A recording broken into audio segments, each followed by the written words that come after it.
세겜 사람들이 아비멜렉을 왕으로 삼았다라는 이야기를 들은 요담이 그리심산 꼭대기에 올라가서 외쳤습니다.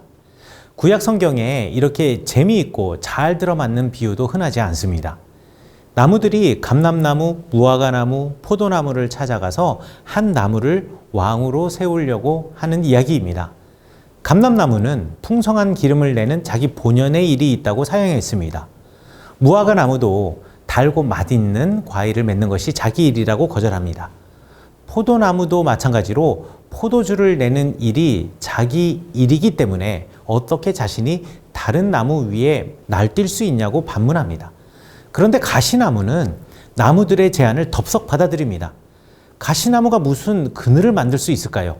그런데 모든 나무들은 반드시 자기 그늘 아래로 와서 피해야 한다라고 명령합니다.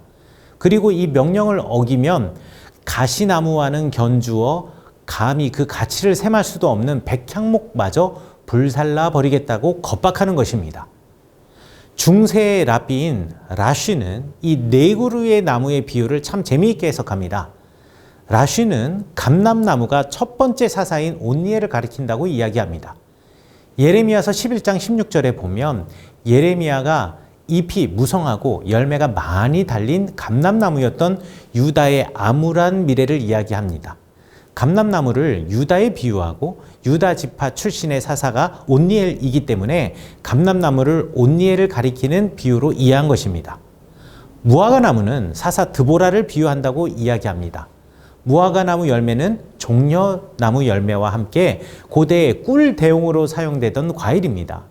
두 나무의 열매가 매우 달고 건조 보관이 용이해서 두고 당을 섭취하기에 좋은 열매들이기 때문입니다. 무화과가 나의 단 것이라고 할 때 랍비 라쉬는 이것을 무화과나무의 꿀이라고 이해했습니다. 그리고 꿀은 곧 꿀벌을 연상시킵니다. 꿀벌이 달달한 꿀이 있는 곳으로 모여들기도 하고 그 꿀벌이 꿀을 만들어내니까요. 드보라의 뜻이 꿀벌이기 때문에 라쉬는 무화과나무가 사사 드보라를 비유한다라고 설명합니다. 포도나무는 사사 기드온을 가리킨다고 해석했습니다. 창세기 49장 22절에서는 요셉을 이야기하면서 셈 곁에 담장을 넘어 뻗은 무성한 나뭇가지와 그 열매를 노래합니다. 창세기 탈굼 온켈로스에서는 이 나무가 포도나무라고 해석했습니다. 알다시피 요셉의 아들이 에브라임과 므낫세이고 므낫세 지파 출신의 사사가 기드온입니다. 라쉬의 이러한 비유 해석을 근거로 이 책락의 맥락을 따라가 보면 요담의 연설은 이렇게 해석할 수 있습니다. 아비멜렉, 너 이전에 있었던 이스라엘의 구원자들을 보아라.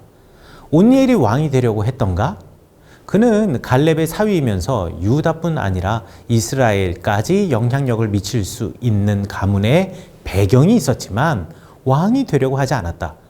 그가 할 일은 하나님과 사람을 영화롭게 하는 것이지 스스로 영화로운 자리에 오르는 것이 아니었기 때문이다.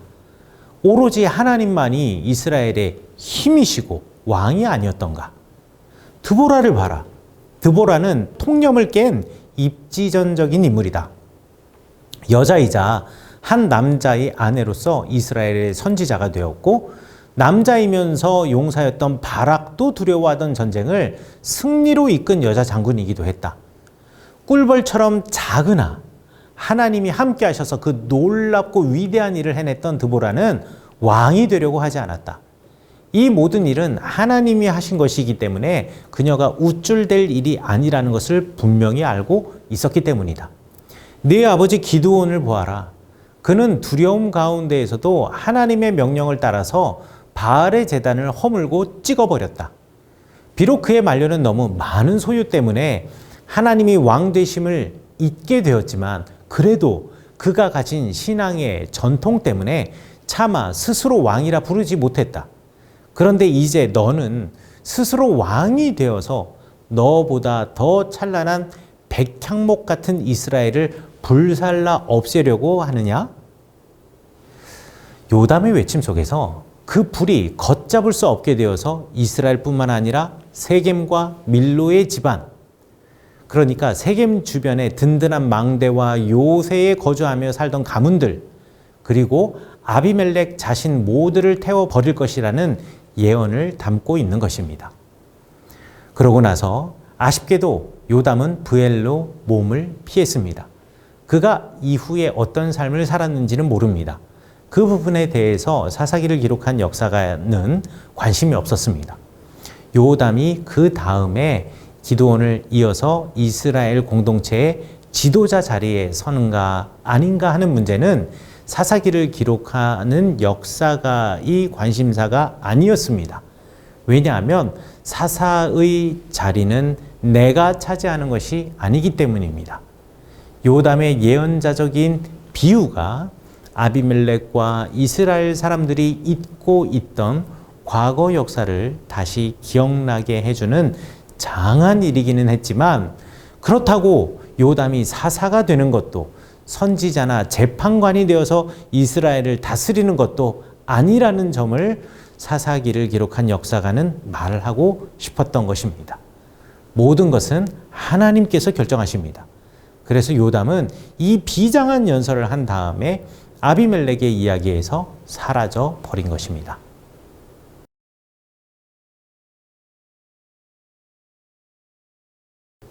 권력을 얻고자 하는 욕구라는 괴물은 아무리 먹어도 배부르지 않는 무시무시한 녀석입니다. 그리고 이 괴물에게는 도덕적인 감수성이라든가 자비라는 것이 없습니다. 작은 것 하나를 먹고 나면 점점 더 큰 것을 먹고 싶어하는 괴물이기도 합니다. 거대한 욕망의 괴물입니다. 아비멜렉을 도와서 기드온의 아들들을 죽인 세겜 사람들은 이제 어떻게 권력을 얻고 힘을 갖게 되는지 알게 되었습니다. 그리고 그들이 이스라엘 정치의 중심에 있어 보니까 이제는 자기들이 제일 높은 자리에 앉아보고 싶다라는 마음도 들었습니다. 자기들이 선택한 아비멜렉이 왕이 되었습니다. 그렇다면 그들은 다른 사람을 왕으로 세울 수도 있고 자기들이 그 자리에 오를 수도 있습니다. 이것이 그들 가운데 또아리를 틀고 있는 권력을 얻고자 하는 욕구라는 괴물입니다. 그런데 아비멜렉이 이스라엘을 다스린 지 3년에 세겜 사람들이 딱 마음에 들어하는 인물이 흘러들어왔습니다. 가알이라는 사람입니다. 그가 누군지에 대해서는 성경에서 구체적으로 나와 있지 않기 때문에 단정할 수는 없지만 사사기를 연구하는 연구자들이 대부분 동의하는 것은 가알이 무역상일 것이라는 견해입니다. 무역상들을 그저 장사하는 사람들로만 생각하면 안 됩니다. 장사를 하기 위해서 이 도시 저 도시를 다닐 때 자신의 물건들이 약탈당할 수도 있기 때문에 스스로 무장하고 다녔던 사람들입니다. 또 좀 더 가치 있는 것들을 운반할 때에는 고용한 군인들과 함께 다니기도 했습니다. 무리를 지어 다니며 싸울 준비가 되어 있는 사람들입니다. 그래서 이런 무역상들을 대상이라고 부릅니다. 그런데 그 도시에 가서 장사를 하다 보면 도시의 상태를 잘 파악할 수가 있습니다. 아, 이 도시는 아주 잘 갖춰진 도시구나. 아, 이 도시는 참 허술하구나. 아, 이 도시 사람들은 지금 이 도시의 삶에 무척 만족하고 있구나. 아, 이 도시 사람들은 자기네 지도자들에게 불만이 있구나. 뭐 이런 것들을 알 수 있습니다. 이렇게 이 도시 저 도시를 다니면서 한 도시에서 혹은 한 나라의 정치, 경제, 문화적인 상황을 꿰뚫고 다녔던 사람들이 무역상들, 대상입니다.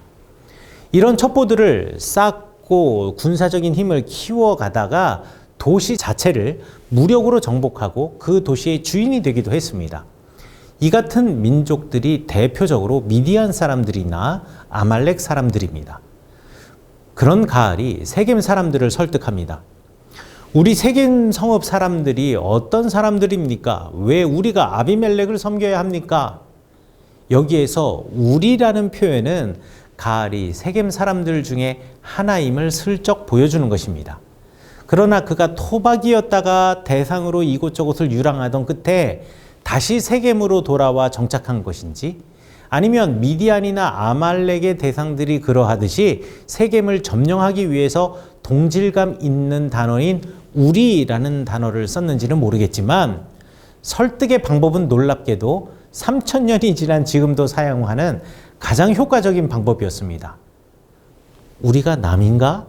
하는 지역색과 혈연을 강조하고 잔치를 베풀며 바알의 신당에 들어가서 환심을 사고 뇌물을 바치는 것 말이죠. 우리 세겜 성읍 사람들이 어떤 사람들입니까? 왜 우리가 아비멜렉을 섬겨야 합니까? 도대체 아비멜렉이 누굽니까? 여룻바알의 아들입니다. 스불은 그가 임명한 자입니다. 그런데 왜 우리가 그를 섬겨야 합니까? 여룻바알과 그의 신복 스불은 세겜의 아버지 하몰을 섬기던 사람들입니다. 왜 우리가 아비멜렉을 섬겨야 합니까? 나에게 이 백성을 통솔할 권한을 준다면 아비멜렉을 몰아내겠습니다. 그리고 아비멜렉에게 군대를 동원하여 나오라고 해서 싸움을 걸겠습니다. 사사기 9장 28절과 29절에 이렇게 말하고 있습니다. 처음 아비멜렉이 세겜 사람들을 선동할 때 기드온의 아들들은 세겜 사람들과 아무런 관계가 없는 순수한 이스라엘의 혈통이지만 자신은 세겜의 피가 흐르고 있다는 것을 내세웠습니다. 심리적으로 자신이 세겜 사람들과 더 가깝다라는 것입니다. 세겜 사람들은 그 말에 끌렸습니다. 그런데 아비멜렉이 사용한 방법을 가알이 그대로 쓰고 있는 거예요. 아비멜렉은 혈통으로 따지면 반만 세겜인 사람입니다. 그의 아버지는 이스라엘 사람이죠. 그런데 가알은 순수 세겜 혈통이라는 것입니다. 왜 우리가 아비멜렉을 섬겨야 합니까?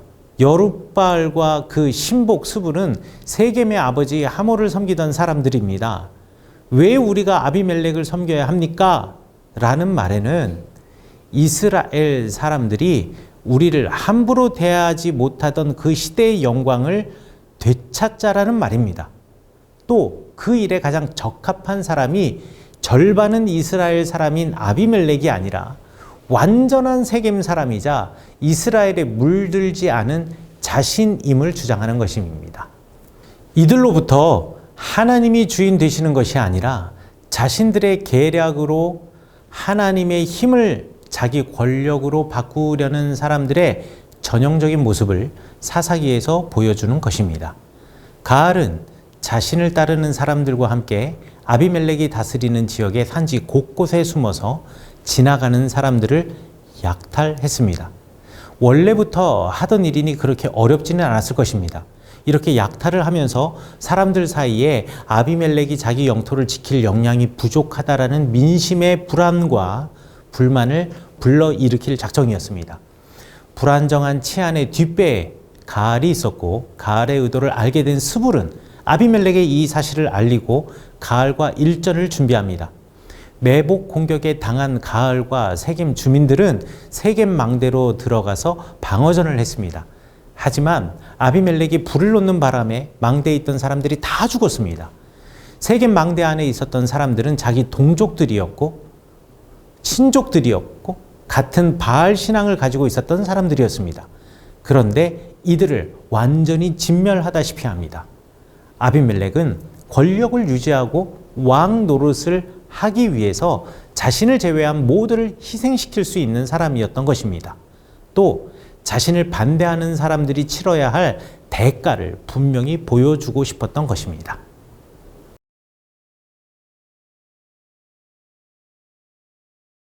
아비멜렉은 자신을 반대하는 사람들을 하나도 남겨두지 않는 무자비함이 통치의 원칙이었습니다. 공포정치로 권력을 유지하려고 했던 아비멜렉은 데베스까지 쫓아가서 가알과 뜻을 같이 한 사람들을 죽였습니다. 그 뒤에 아비멜렉은 데베스로 갔다. 그는 데베스에 진을 치고 그곳을 점령하였다. 그러나 그 성읍 안에는 견고한 망대가 하나 있어서 남녀 할 것 없이 온 성읍 사람들이 그곳으로 도망하여 성문을 걸어 잠그고 망대 꼭대기로 올라갔다. 아비멜렉은 그 망대에서 이르러 공격에 나섰고 망대 문에 바짝 다가가서 불을 지르려고 하였다. 그러나 그때 한 여인이 맷돌 윗짝을 아비멜렉의 머리에 내리던져 그 두개골을 부숴버렸다. 아비멜렉은 자기의 무기를 들고 다니는 젊은 병사를 급히 불러 그에게 지시하였다. 내 칼을 뽑아 나를 죽여라. 사람들이 나를 두고 여인이 그를 죽였다는 말을 할까 두렵다. 그 젊은 병사가 아비멜렉을 찌르니 그가 죽었다. 이스라엘 사람들은 아비멜렉이 죽은 것을 보고 저마다 자기가 사는 곳으로 떠나갔다. 사사기 9장 50절부터 55절까지의 이야기를 제가 길게 읽어드렸는데요. 세겜에서 이미 망대에 들어간 사람들을 어떻게 효과적으로 죽일 수 있는지를 터득한 아비멜렉은 세겜에서 했던 그대로처럼 데베스의 망대에 불을 놓으려고 망대 문에 바짝 다가섰습니다. 그런데 이름이 알려지지 않은 한 여인이 때마침 맷돌 윗짝을 아비멜렉의 머리에 내던졌습니다. 그리고 그 돌에 맞은 아비멜렉은 두개골이 부서져 버렸습니다. 내 아버지는 왕이다 라는 거창한 이름을 가진 아비멜렉이 이름도 모르는 여인의 돌에 맞아 죽은 것입니다. 청동이나 철로 된 창, 화살 이런 엄청난 무기가 아니라 그냥 집에서 콩과 밀을 갈던 맷돌 윗짝에 맞아 죽었다라는 사실은 권력을 잡고 자신의 이름을 높이려고 왕이 되려고 하는 자들에게 주는 사사기의 교훈입니다. 사사기를 기록한 역사가는 기드온의 아들 아비멜렉의 이야기를 기드온 뒤에 소개하면서 이제 사사조차도 왕처럼 살고자 하는 유혹에 시달리는 시대의 비극을 그렸습니다. 마치 이름 높은 장군 시스라가 야엘의 장막에서 여인의 손에 죽었듯이 다볼산의 놀라운 전쟁에서 번개라는 웅장한 이름의 바락이 앞장서지 못하고 여자 사사 드보라가 그 자리를 차지한 것처럼 권력을 쫓아 살아가는 사람, 하나님의 자리에 스스로 올라가서 자기의 이름을 높이려고 이스라엘의 왕이 되려는 사람이 겪게 될 암울하고 비극적인 미래를 사사기가 보여주고 있는 것입니다. 선생님 되고 싶어요. 야구선수가 되는 게 꿈입니다. 변호사가 되고 싶어요. 무용사 선생님이요.